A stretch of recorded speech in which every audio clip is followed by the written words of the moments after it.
Assane Fall, plus connu sous le nom de Azulobo, artiste comédien. Ça fait des années nag dugguma ci net bi néew ma ci plateau télévision dew ma ci benn média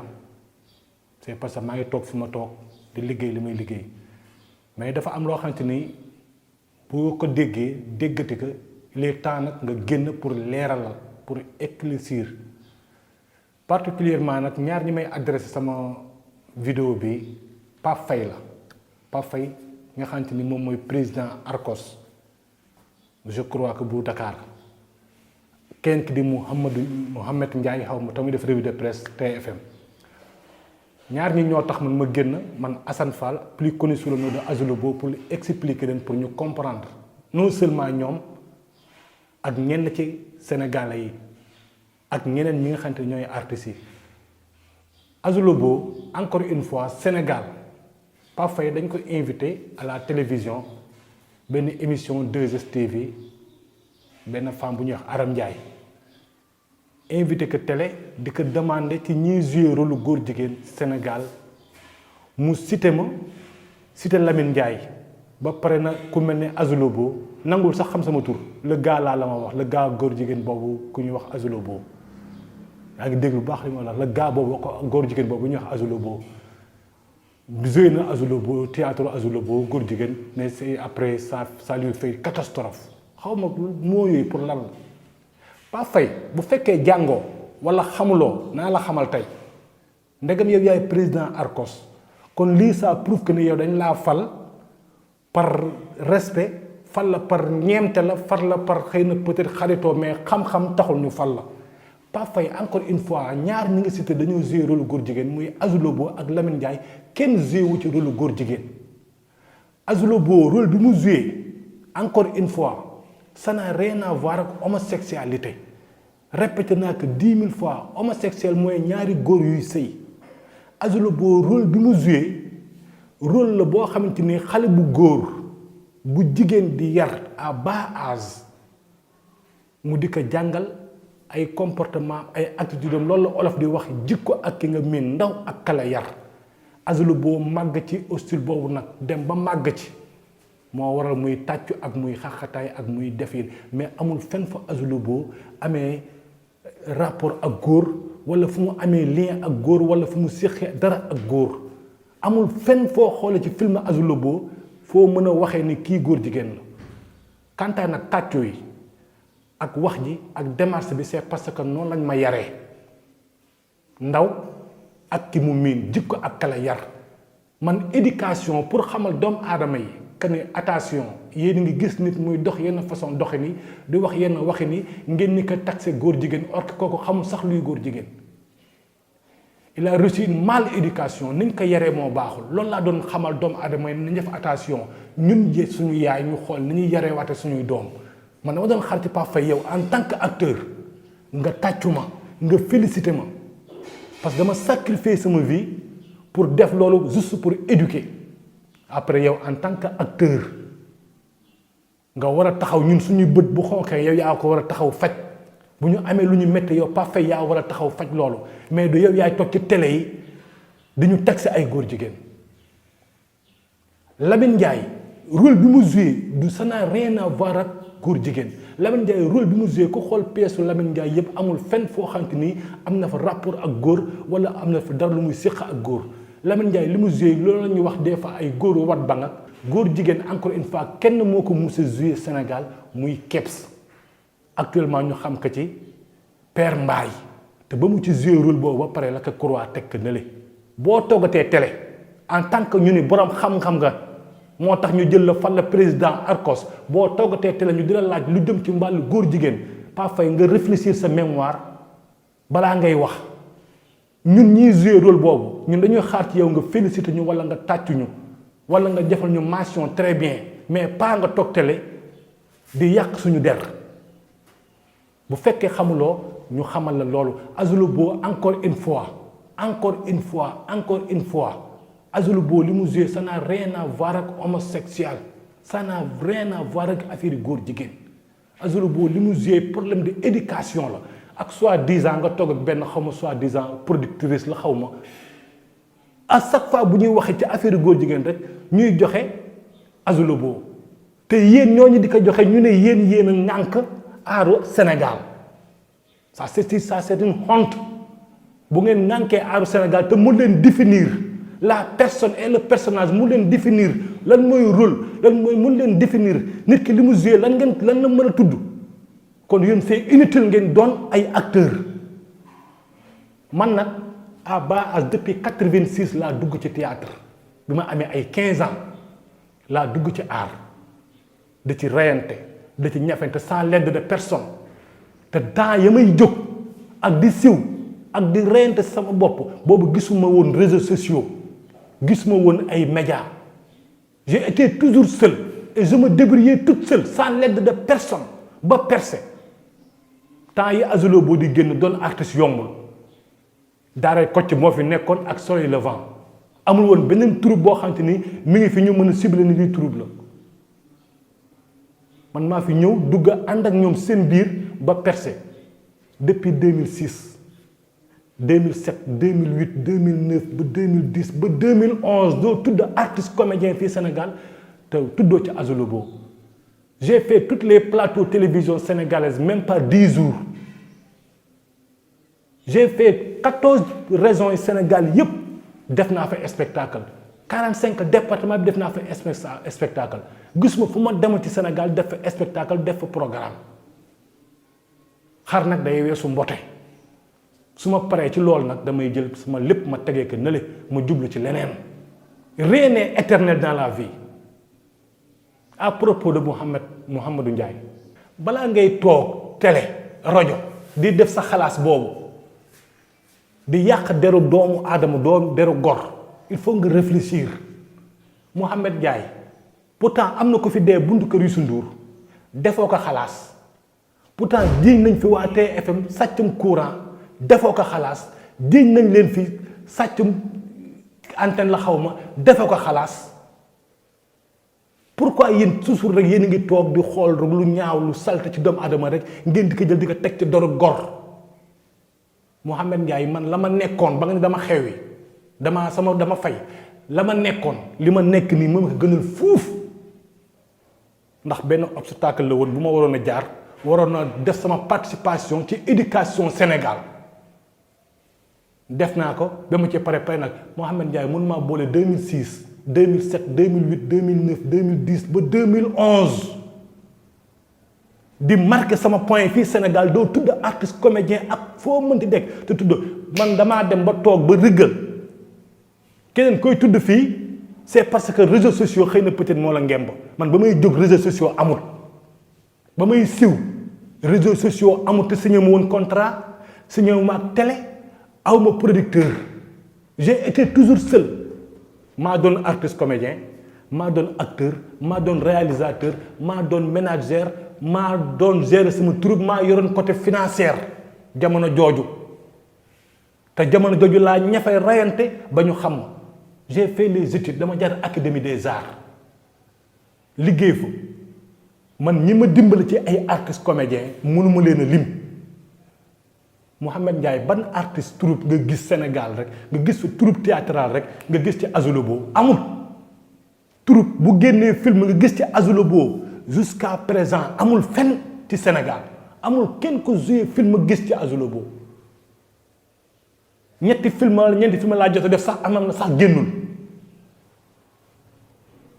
kon donc boo toogee naan diw dafa def ñetti léegi ñeenti lay ba mu defee lee la gëj a xew la gëj a génn yow mi xew yow mi éternel yow mi continuer à vie jëlal man dafa am lu may jaar marqué ko pare ci tourner page boobu dafa am ñu bari nag yoo xamante nii balaa nga koy expliquer teg ci deru gor da nga koy xalaat man xawma la Mouhamed Ndiaye mais xam naa lu bari ci yow te nag du menace mais avertir la gis nga boo ma toogaatee dégg ñuy wax dara dem mbirum góor jigéen nga wax ba boole ma ci man Mouhamed Ndiaye boobaa di nga dégg pire ndax loo yaakaar nit xamu ko rek nit xam na ko na patt ak moom il faut qu'on arrête permettez man ku ma respecté wul man ma respecté sama bopp man damay xaar ñu félicité ma ndax li ma def ku toog nga am xel xalaat nga félicité ma ana sëriñ si toog di kaas ñaata aaya la yàlla wàccee ci alxuraan di rëbb góor jigéen na ma yàlla jéggal ci baat bi ñaata aaya la ci yàlla wàcce fukki aaya ak juróom-ñett la yàlla wàccee di rëbb góor jigéen mais pourquoi pas nag yéen mun leen a wax ñaata aaya la yàlla wàcce ci ku ko teg der doomu aadama te amoo ci lu ko leer lu am ndey lu ne am na bàyyi yàlla dafa wàccee aaya di rëbb góor jigéen mais wàccee na aaya di rëbb it ku ko jël tekk ci der doomu aadama te amoo ci lu la leer da leen bàyyi di gàkkal doomu aadama toog ci télé am envie wax rek topp ci deru nit di wax te boo ma gisee respecté ma man ñàkkuma fayda doyadiw ma lambariw ma bokkuma ci association bokkuma ci ONG bokkuma ci lobby bokkuma ci benn troupe bokkuma ci dara je me débrouille toute seule toog fa ma toog lu ma am maa ko amal sama bopp lu ma ñàkk ma muñ loo ko sunu boroom mais da ngeen di toog jàpp nit di ko pousse ba dem ba à la fin doo comprendre non trop c'est trop te permetté wu ma la yow Mouhamed Ndiaye ngay waxati sët xaw ma nu mu tuddati sax émission boobu di ma joxe man comme référence man danga may joxe référence ci lu baax yow ak Lamine ak kii Pape Faye da leen wax nit ci nit lu rafet Pape Faye ak respect bi la Sénégalais yi jox ak respect bi la artistes yi jox dañu suñu bët da doon war a xonq yow nga taxaw défendre ñu mais pas yow yaay toog di ñu yàq Mouhamed Ndiaye doo toog sa émission boobu xalaas di wax ci nit loo xamante ne amoo ci lu la leer góor jigéen nag bu fekkoon dama bëgg rek man Assane Azoulo Bo billaahi wallaahi taalaahi barki rasuuri raay su ma bëggoon Mouhamed Ndiaye ma tëjëb télé di la fa jël yow ndax amoon naa possibilité bi amoon naa capacité bi ndax proposition boo xalaatul ci àdduna proposé nañ ma ko bi ma defee théâtre Azoulo Bo ba pare proposé nañ ma 25 millions chaque 6 mois renouvelable passeport diplomate kër ak oto proposé nañ ma ko man durant 2 mois ñu di ma topp rien que juste pour me signer xam nga pour lan pour me représenter leen ñu tëjil ma maison de production fii Sénégal mooy promouvoir homosexualité man ma torox comme ni nga ko waxee ma dellu ginnaaw comme ni ma ko wax moo ma gënal fuuf may accepté loo xam ne ëllëg yàlla mën na ma ci rëbb et pourtant fii xam naa Sénégal lu bari lu fi xam naa fi lu bari yu bari sax xam naa ko góor jigéen nag pour génne ko Sénégal néew ma doo am de mais gëw ma ko parce que ONG bu mën a am Sénégal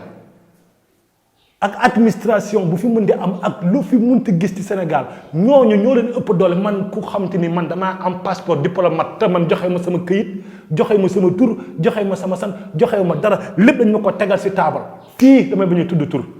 ci benn hôtel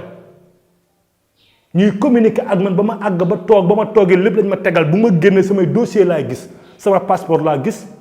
ubbi ko gis sama passeport gis ay këyit ñuy bindal ma la ciy bindal yépp tegal ma lenn lañu soxla naa jël bic ma signé tijjiwaat signé pour accepter représenter leen fii depuis 2008 te taxul ma accepté ko ak yeneen proposition yoo xamante ni sama ngor ak sàmm sama kàddu mayuma ma di ko wax kon donc bu ngeen toggatee di wax ci nit ak di adressé nit yenn parole yi il fallait ngeen xam lan man ngeen di wax dafa am yoo xamante nag trop c'est trop et j'en ai assez j'en ai assez surtout yow Mouhamed Ndiaye ak yow Pape Faye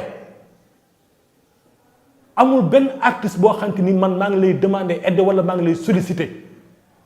te artistes yéen ñun suñu biir ñooy yàqante mais bu fekkee ne yow xam nga Azoulo Bo imagine toi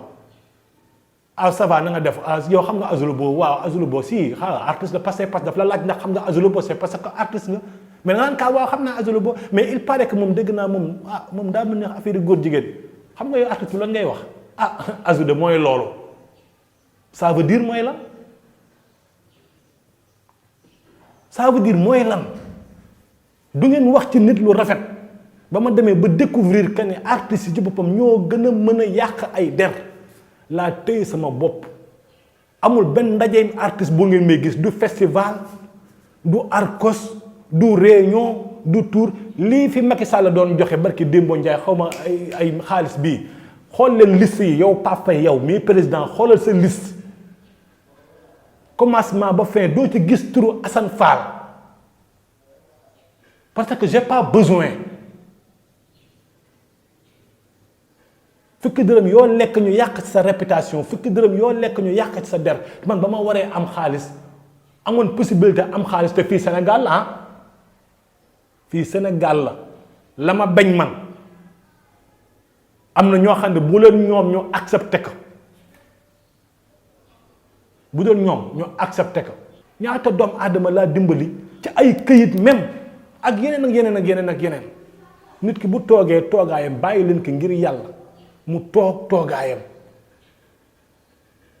Pape Faye yow oo nga ma fi